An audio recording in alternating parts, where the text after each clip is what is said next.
Hi friends, welcome back to 5 Minute Modern.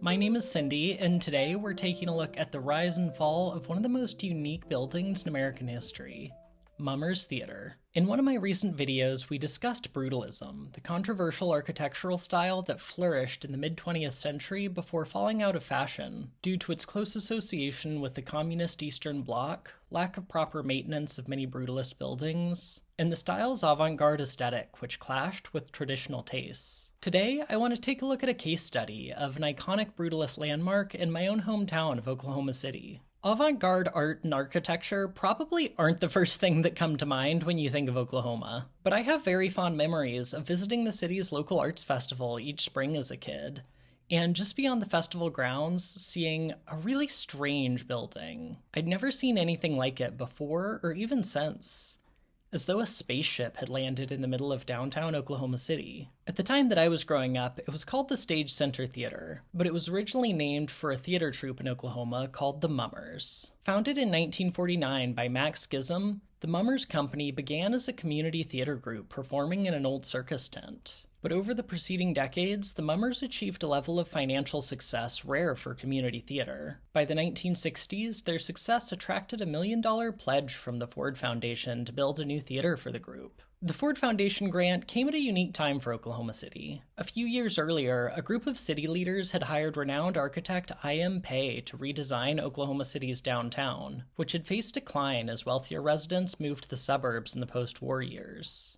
But Pei had a more ambitious plan than Oklahoma City leaders had anticipated. Pei rapidly set to work demolishing buildings, ultimately leveling over 400, including many historic landmarks like the Biltmore Hotel and Criterion Theater. In place of these historic buildings, Pei envisioned a new modernist metropolis, to include at its center a performing arts theater. Pei had initially envisioned a simple 2-story box theater, but once the Ford Foundation signed on to finance the theater for the Mummers, they insisted on having a design competition, and the winning design was submitted by John M. Johansen. Johansen was one of the Harvard Five, a group of influential mid-century architects that included Landis Gores, Philip Johnson, Elliot Noyes, and Marcel Breuer. Of the five, Johansen was by far the most radical. Though he drew inspiration from the brutalist designs of Marcel Breuer, Johansen was an avowed nonconformist, whose designs were driven by a mission to break all the rules and conventions of architecture. Johansen's winning design for the Mummers Theater competition was truly unprecedented.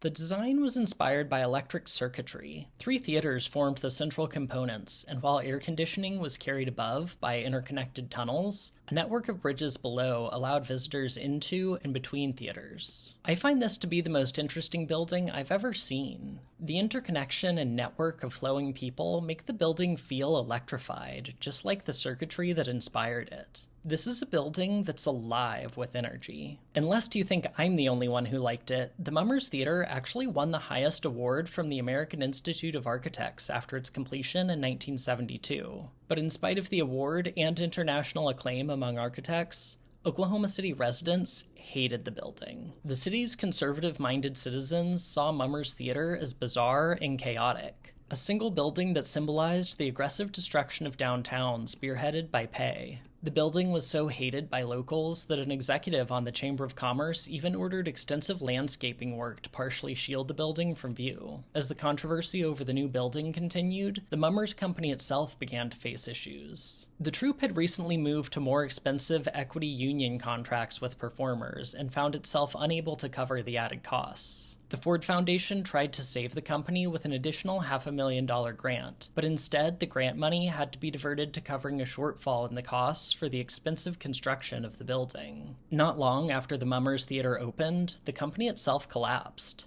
with many blaming the bizarre new building for the destruction of a long-running and beloved local theater company. I.M. Pei's ambitious plan to modernize downtown was abandoned shortly thereafter. Following the collapse of the Mummers, the theater changed names and ownership several times, but never found success. After years of unpopularity with locals, it was finally closed in 2010 after massive flooding. In spite of efforts by preservation groups to get the theater registered as a landmark, in 2013 the building was demolished Rache to make way for a new corporate headquarters for the Oklahoma Gas and Electric Corporation. The Mummers Theater was, in my opinion, the most unique building in the country, a truly bold vision of architecture come to life. But just as is the case with so much avant-garde art, it was not appreciated in its time and is now tragically lost to us forever.